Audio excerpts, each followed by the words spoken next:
அனைவருக்கும் வணக்கம்.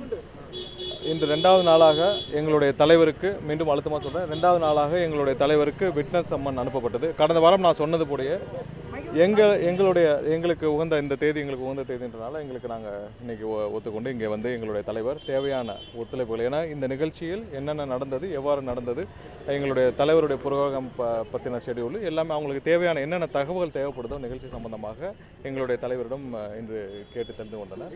ஸோ மேலும் இன்றுடன் இதுவரை எங்களுக்கு சொல்லப்பட்ட விதத்தில் இன்றுடன் எங்களுடைய தலைவருக்கு ஃபர்தராக எந்த சம்மனும் இல்லை. ஸோ இன்னைக்கு கூட முடிந்து விட்டது. ஒரு விஷயம் இன்றைக்கி நான் எல்லாருக்கும் சொல்ல விரும்புகிறது என்னென்னா, காலையிலிருந்து ஊடகங்கள், அதுவும் முக்கியமாக திமுக சார்பு ஊடகங்கள் பல வதந்திகளை பரப்பி வருகிறார்கள். காலையிலேருந்து பார்த்துட்டே வரோம். பல்வேறு வதந்திகளை, திமுகவால் கிளப்பப்படும் வதந்திகளை பல்வேறு திமுக சார்ந்த ஊடகங்கள் இன்று எங்கள் கட்சி மீதும் எங்கள் தலைவர் மீதும் எங்கள் கட்சியின் சார்ந்த மற்றவர்கள் மீதும் பரப்பி கொண்டு வருகிறார்கள். அனைத்தும் பொய்யான தகவல். அதனால்தான் இந்த செய்தியாளர் சந்திப்பை உடனே இங்கே நடத்த வேண்டிய கட்டாயம் ஏற்படுது. பல தகவல்கள் எங்கள் மேலே கைது, சார்ஜ் ஷீட், இப்படி நிறையா சொல்லியிருந்தாங்க. எல்லாம் தவறான தகவல்கள். இந்த கேஸில் என்னென்ன நடந்துட்டுருக்குன்னு எங்களை விட ஊடகங்களாகிய உங்களுக்கு நல்லா தெரியும், தமிழக மக்கள் அனைவருக்கும் நன்றாக தெரியும். ஏதோ கிளி ஜோசியத்தில் கேட்டுட்டு ஊடகத்தில் பதிவு பண்ணுற மாதிரி இன்றைக்கி பல திமுக சார்பு ஊடகங்கள் ஏதோ கிளி ஜோசியத்தில் கேட்டுட்டு போடுவாங்க. அவங்களை தவிர்க்க வேண்டும். அடுத்ததாக இதுவரை அடுத்த எந்த சம்மனும் இல்லை. தேவைப்பட்டால் எப்பொழுதும் எங்களுடைய கோஆபரேஷன் இதில் இருக்கும்.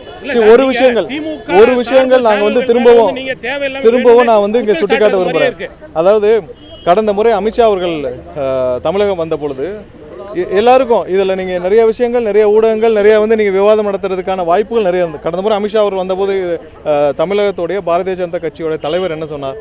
அவர் வந்து இந்த நயினா நாகேந்திரன் அவர் என்ன சொன்னார்?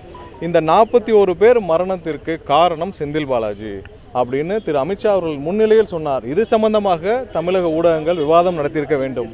இது சம்பந்தமாக சம்மன் அனுப்பப்பட்டதா இல்லையான்னு கேள்வி எழுப்பியிருக்க வேண்டும். இது சம்பந்தமாக அந்த சம்பந்தப்பட்ட நபர் கைது செய்தார் இல்லையான்னு கேள்வி எழுப்பப்பட்டிருக்க வேண்டும். இது மாதிரியாக நிறைய விஷயங்கள் நீங்கள் கேள்வி எழுப்பாமல் இன்று காலையிலிருந்து பல தவறான தகவல்களை ஊடகங்கள் பதிவு செய்து மிகவும் வருத்தத்தக்க செயல். தயவு செய்து இனிமேல் அந்த மாதிரி செய்ய வேண்டாம் என்று கேட்டுக்கொள்கிறோம். அடுத்ததாக அது நீங்கள் ஊடகம் தான் கேட்டுக்கொள்ளும். இது அதுக்கு ஃபர்தராக இந்த இது வரைக்கும் சம்மன் இல்லை, மற்றது ஊடகம் இல்லை. நன்றி. தவிர்க்க முடியாத தம்ப்நெயில்ஸ், கலக்கலான கண்டென்ட்ஸ், சினிமாவும் சீரியஸ் பிரச்சனைகளும், பல வருடங்கள் இடைவெளிக்கு பிறகு இந்த படத்துல ஒரு கலகலப்பும் கைகலப்பும். Me too love you. Thank you. அவர்களை மாஸ் ஏத்துறது போயிட்டே தான் இருக்காரே தவிர பிரேக்கே இல்லாமல் பிரேக்கிங் நியூஸ் சொல்லும் தந்தி டிவி ஆப். இன்ஸ்டா தலைமுறை வரை இறங்கி அடிக்கும் தந்தி டிவியின் டிஜிட்டல் எக்ஸ்க்ளூசிவ். அது தண்ணிக்குள்ள போகும்போது ஹேங் ஆயிடுச்சு.